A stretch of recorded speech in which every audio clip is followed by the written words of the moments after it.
Assalamualaikum warahmatullahi wabarakatuh. Pertama saya memperkenalkan diri. Nama saya Muhammad Nova Ramdan dengan NIM 415200100026.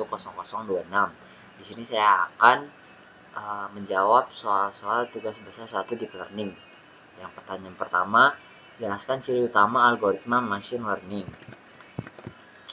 Algoritma machine learning adalah mesin yang dikembangkan untuk bisa belajar dengan sendirinya tanpa arahan dari penggunanya. Pembelajaran mesin dikembangkan berdasarkan disiplin ilmu lainnya seperti statistika, matematika, dan data mining sehingga mesin dapat belajar dengan menganalisa data tanpa perlu diprogram atau diperintah. Ciri utama algoritma machine learning dikelompokkan menjadi unsupervised, supervised, and reinforcement learning. Algoritma machine learning bersifat distribution free atau tidak bergantung kepada sebaran probabilitas data. Pertanyaan selanjutnya, apa yang mempengaruhi kinerja model machine learning? Terdapat beberapa yang mempengaruhi kinerja model machine learning. Pertama, pemilihan model yang di-training untuk melakukan pemetaan dari data ke label. Pemilihan nilai hyperparameter atau parameter internal dari algoritma pembelajaran. Nilai awal parameter model atau jumlah atau kualitas data training yang dipergunakan untuk mengaproksimasi fungsi target. Pertanyaan nomor 3, apa definisi dari supervised dan unsupervised learning?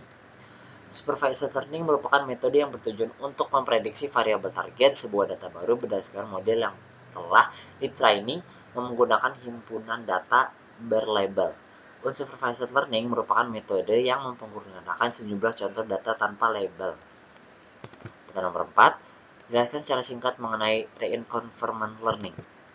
Reinforcement learning adalah metode pembelajaran yang didasarkan pada pemberian penghargaan terhadap keputusan yang diinginkan atau pemberian penalti terhadap keputusan yang tidak diinginkan. Metode reinforcement learning mengintegrasikan metode pembelajaran dengan sebuah aplikasi yang memberikan umpan balik bagi setiap keputusan yang telah diambil. Pertanyaan selanjutnya, apa definisi dari deep learning? Deep learning adalah algoritma yang menganalisis data dengan struktur logis yang mirip dengan cara manusia menarik kesimpulan. Pembelajaran mendalam semacam ini juga hanya dapat dicapai melalui pembelajaran terawasi dan semi terawasi. Pertanyaan selanjutnya, apa perbedaan machine learning dan deep learning? Machine learning seringkali membutuhkan data terstruktur dan menggunakan algoritma tradisional seperti regresi linier. Sedangkan deep learning, pembelajaran mendalam menggunakan jaringan saraf dalam pendekatannya dan dibangun untuk mengakomodasi sejumlah besar data yang tidak terstruktur. Pertanyaan selanjutnya, nomor 7, jelaskan tentang konsep single prescriptor. Single prescriptor adalah jaringan syaraf tiruan yang hanya terdiri dari satu lapisan pemrosesan. Jika Anda telah membaca machine learning and introduction, Anda sebenarnya telah melihat bagaimana prescriptor satu lapis bekerja dalam menyelesaikan operation N dan OR. Dalam cerita ini kita akan membahas secara mendalam bagaimana lapisan tunggal dapat digunakan untuk masalah yang lebih kompleks. Pertanyaan nomor 8, sebutkan tahapan perceptron training rule. Tahapannya, yang pertama, inisiasi nilai snaps awake bisa random ataupun dengan aturan tertentu. Untuk heuristik aturan inisiasi ada baiknya membaca buku referensi. Selanjutnya, lewatkan inputan pada neuron, kemudian kita akan mendapatkan nilai output. Kegiatan ini disebut feed forward. Yang nomor 3, nilai output actual output tersebut dibandingkan dengan desired output. Nomor 4, apabila nilai output tidak sesuai dengan desired output tidak dapat mengubah apa-apa. Yang kelima, apabila nilai output tidak sesuai dengan desired output, hitunglah nilai error, kemudian lakukan perubahan terhadap learning parameter. Yang keenam, ulangi langkah-langkah ini sampai tidak ada perubahan nilai error. Nilai error kurang dari sama dengan suatu threshold atau sudah mengulangi proses latihan sebanyak 3 rounds. Pertanyaan nomor 9, apa yang dimaksud dengan likelihood function di Bayesian probability? Likelihood function mendeskripsikan peluang data untuk asumsi pengetahuan tentang X yang berubah-ubah. Dengan likelihood function tersebut, kita mengoreksi pendapat akhir kita yang dapat digunakan untuk mengambil keputusan. Secara umum, probabilitas Bayesian mengubah prior menjadi posterior akibat adanya kepercayaan baru. Pertanyaan selanjutnya, Jelaskan mengenai univariate dan multivariate Gaussian.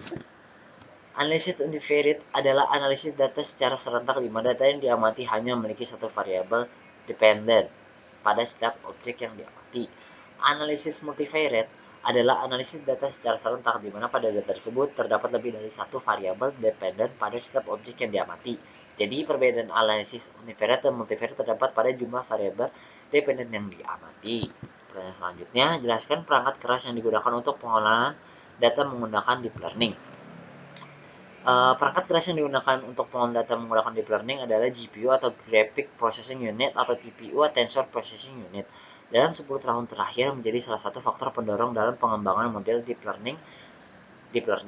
GPU dan TPU merupakan unit pemrosesan data di dalam perangkat keras komputer yang memungkinkan operasi matriks dilakukan dengan cepat. Pertanyaan selanjutnya, menurut Anda, tools atau software apa yang mudah digunakan untuk deep learning? Menurut saya adalah WK. WK adalah alat machine learning yang berbasis open source dan diakses melalui GUI. Ini adalah perangkat lunak yang ramah dan bisa digunakan dalam pembelajaran dan penelitian. WK memiliki berbagai aplikasi industri. Ini menyediakan akses ke berbagai alat lain dalam machine learning yang termasuk scikit-learn, R, dan lain sebagainya. Nomor 13, sebutkan contoh dataset yang dapat diolah dengan deep learning. ImageNet dataset citra atau dataset citra digital, ISSet dataset acuan di bidang segmentasi objek dari data pengedaran jauh yang telah dianotasi secara lengkap. Pertanyaan selanjutnya, apa yang dimaksud dengan activation function?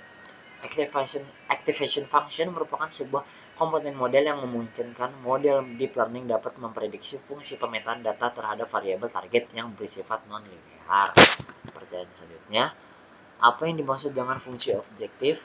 Fungsi objektif adalah istilah paling umum untuk fungsi apapun yang Anda optimalkan selama pelatihan. Misalnya, kemungkinan menghasilkan pelatihan yang ditetapkan dalam pendekatan kemungkinan maksimum adalah fungsi objektif yang terdefinisi dengan baik, tetapi itu bukan fungsi kerugian atau fungsi biaya. 16. Sebutkan formula yang digunakan untuk validasi model deep learning. Yang pertama, mean error, mean present error, mean absolute error, mean absolute present error, mean square error, root mean square error, root mean square present error. Nomor 17, apa tujuan dari pembelajaran training pada pemrosesan data? Tujuannya agar kita mengerti proses manipulasi data untuk menjadi sebuah informasi. Kumpulan data yang awalnya tidak memiliki informasi yang dapat disimpulkan, jika dilakukan proses pengolahan data maka akan menghasilkan informasi.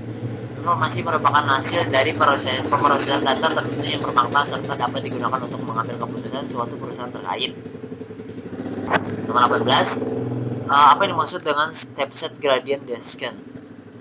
Metode stepset descent juga dikenal dengan nama metode gradient. Metode stepset descent merupakan prosedur paling mendasar yang dikenal oleh Cauchy pada tahun 1847. Metode ini adalah metode gradient sederhana menggunakan vektor gradient untuk menentukan arah pencarian pada setiap iterasi, kemudian dari arah tersebut akan ditentukan besar ukuran langkahnya.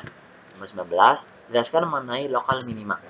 Lokal minima juga dikenal dengan minima relatif atau minimum lokal mengacu pada minimum dalam beberapa lingkungan dan mungkin bukan minimum global. Nomor 20, apa yang dimaksud dengan gradient? Algoritma yang bisa digunakan untuk membuat model prediksi pada kegiatan regresi merupakan algoritma optimasi orde pertama untuk mencari nilai minimum lokal dari suatu fungsi. GD terus berkembang sepanjang waktu, sehingga banyak peneliti mengembangkan optimasi pada GD untuk meningkatkan kinerjanya dalam hal banyaknya data yang diproses. Sekian dari saya, kurang lebihnya mohon maaf. Assalamualaikum warahmatullahi wabarakatuh.